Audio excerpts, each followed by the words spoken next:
This is on the passenger side of the truck, and if you look underneath here, this is your transmission right here. Over here you're going to find a cover, a metal cover, right next to the catalytic converter over here.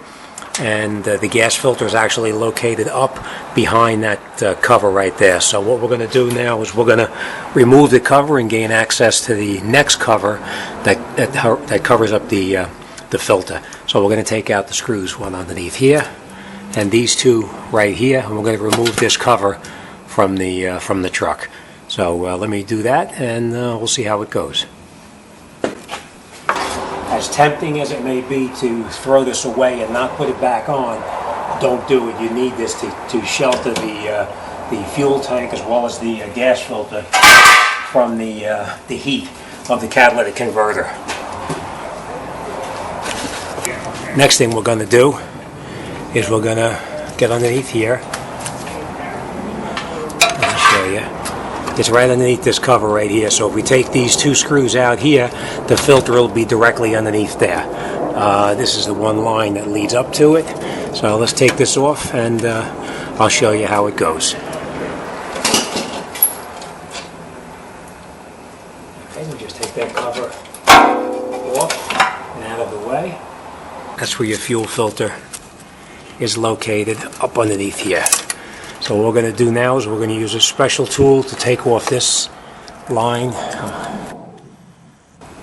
right over here, and we're going to pop these two off over here. I'll show you how that goes too. There's no special tool needed for this. You just have to get in here with a screwdriver to open it. So I'll show you how that goes.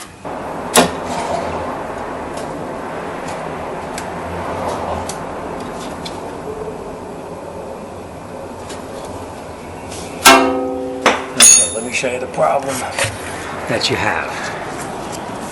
We need to get these clips opened to get the lines off. So you just get in here with a screwdriver and you pop that clip up, being careful not to break them because you have to reuse them. Once you have the clips open, then you just push this in and the lines come right off. And then we'll take that one off with that other tool that I showed you. So let me do that and you can watch. It's going to be a little messy because gas comes squirting out. So make sure you have a bucket underneath to catch all of the fuel that's going to come out of there. Okay.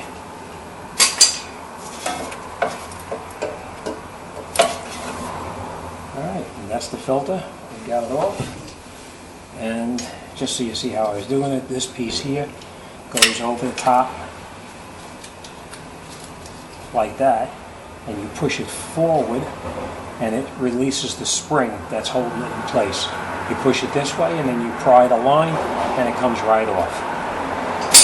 Alright, so let me grab the other filter, and we can start putting it back together. Here we go, we got the replacement filter. Now what we're going to do is we're going to put the filter back in fairly simply, just basically taking it and putting it back in the way that you took it out. We are going to reuse this bracket here. The bracket just mounts right on here. You just push it on, and it snaps right over the top of the new filter, and then we're going to reattach it. When you push it in, it automatically locks in by itself. You don't have to worry about doing anything except putting your safety device back on. So let's push that back in there. And you can hear it snap in then. That's it, snap in. As you can see, the clips push back on. They snapped in place, and you put the lock tabs back in here and here. And then this side over here we have the line reconnected right here. And we're just going to connect the lock that holds it in place on there. And you just squeeze that back there. I'll show you. And lock it back into position there. Now we're going to mount this back down on here, and I'll show you how that goes. You should have your clips all locked in place. You're going to reinstall all the covers that you took back off. On. And then you put your screws back in this cover.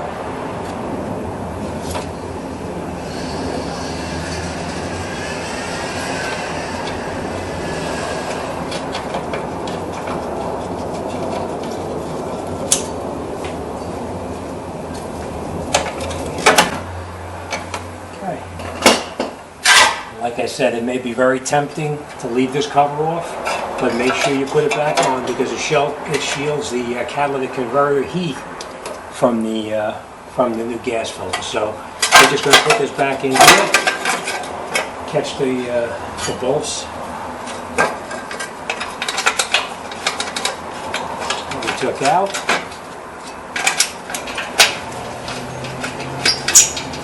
Right.